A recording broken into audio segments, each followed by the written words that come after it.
اعوذ باللہ من الشیطان اللعین الرجیم بسم اللہ الرحمن الرحیم قال مولانا امام الصادق علیہ السلام نفس المحموم لظلمنا تسبیح وہمہ لنا عبادت۔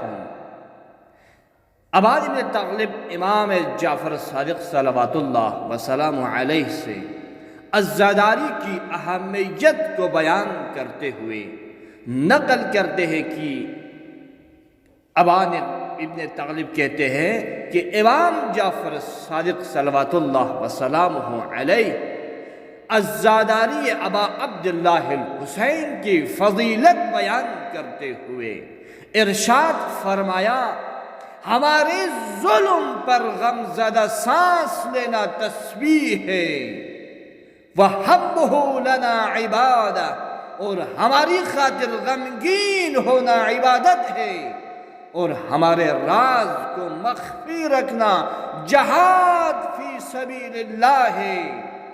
وقال ابو عبداللہ علیہ السلام یجب ان یکتب ھذا الحدیث بالذہب۔ پھر امام جعفر صادق نے فرمایا ضروری ہے کہ اس حدیث کو سونے سے لکھا جائے۔ وآخر دعوانا ان الحمد للہ رب العالمین۔